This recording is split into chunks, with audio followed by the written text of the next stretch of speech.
Today I want to show you how to make some delicious AIP pancakes.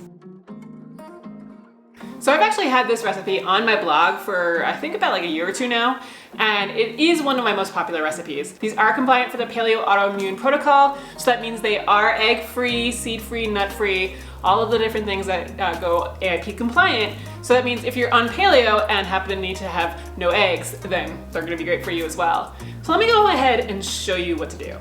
Okay, to a blender or a bowl, add 1 cup of cassava flour, a 1/4 cup of tapioca starch, 1 teaspoon of cream of tartar, a 1/2 teaspoon of baking soda, a 1/4 teaspoon of sea salt, 1 1/8 cup of coconut milk, a 1/3 cup banana which has been mashed.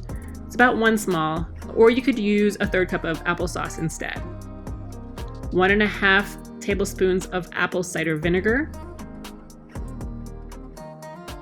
2 tablespoons of coconut sugar, or you could use maple sugar instead, and 1 teaspoon of vanilla extract, or you could use vanilla powder. Go ahead and blend that until it is smooth, about 30 seconds.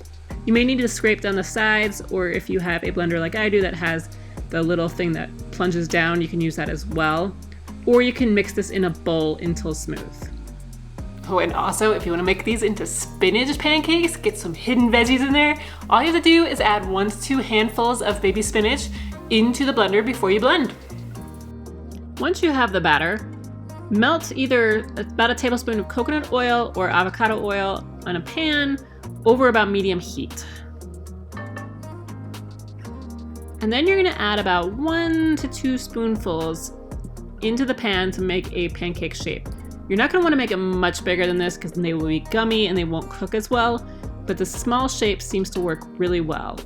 They may still be a little gummy inside, but it's not going to be nearly as bad. You'll see they're about 2 inches, a little bit, maybe bigger than that in size, but it's approximately how big they are. Cook them for 3 minutes aside and then go ahead and flip them. I'll show you this one on the right is not completely ready to flip yet. So I really shouldn't have flipped it, but I just wanted to show you what it looks like when it's not ready versus when it's ready. It should easily flip. Once they're done, you can take them off of the pan and put them onto a plate.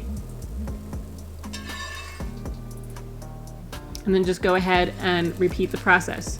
You may not need to add more oil in between if there is some oil still left, but if the pan is dry or if you're using a stainless steel kind of pan and not a nonstick, you may need to use a little bit more oil in between each batch. This recipe makes about 8 of this size pancakes. And then once you're done, add whatever toppings that you want on top, like maple syrup or berries. This is a chocolate sauce that I'll show you how to make in just a second. You can use fresh or frozen berries, it really doesn't matter. And then I use my chocolate tiger nut granola recipe as well. You can see the video for that if you click on the top right hand corner.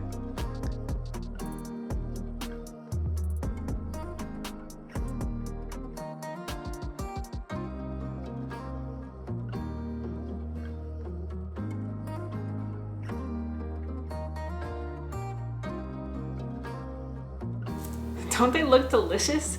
They taste just as much so as well. And here, let me just show you how to make that chocolate sauce too, really quickly. For this, you'll need a 1/2 cup of coconut or tiger nut milk, 2 tablespoons of carob powder, 2 tablespoons of maple syrup, or you could use honey, 1 teaspoon of arrowroot powder, and a pinch of sea salt. Add all of this into a small saucepan, and then over medium heat, whisk it all together, and then occasionally whisk it every so often for about 4 minutes, and you'll see it thickens up pretty well after that.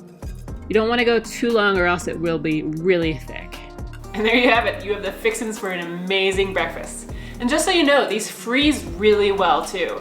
The way I like to freeze them is to put them on a baking sheet and then freeze them that way. And then once they're frozen, I'll put them in a plastic Ziploc bag and store them in the freezer that way. That way you can just take out 1 or 2 at a time or however many you need. And you can put them in the microwave or warm them up on the stove or in the toaster oven, all that kind of stuff. and you'll just have a really quick breakfast. And that way, if your whole entire family's having regular pancakes, you can have something too. And if you want more AIP breakfast ideas like this, I just came out with my AIP Breakfast e-cookbook, which is a labor of love. Trust me, it's been taking me several months to work on this, but I've come up with so many fantastic recipes that are gonna make your mornings so much more exciting and get you motivated to get up and out of bed while on a healing diet. Because I know how hard it is when you're on AIP to do breakfast. I mean, it's just, there's not very much exciting stuff until now. This book has so much in it. It has like lemon scones. I even have a quiche recipe, an eggless quiche, but it doesn't really taste eggless. It's kind of strange how it worked out.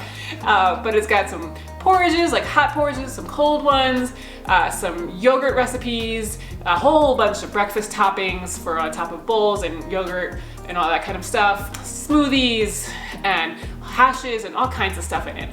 So there's over 61 recipes, and then there's also a whole bunch of meal ideas that kind of take some of those recipes and put them together so that way you have an idea of something to make for a meal, which is always something I seem to struggle with. So I've done the thinking for you, and it's all laid out in that book. So if you're interested in purchasing it, I will put the link below, or you can go to thrivingonpaleo.com/breakfast. And that's it for this pancake recipe.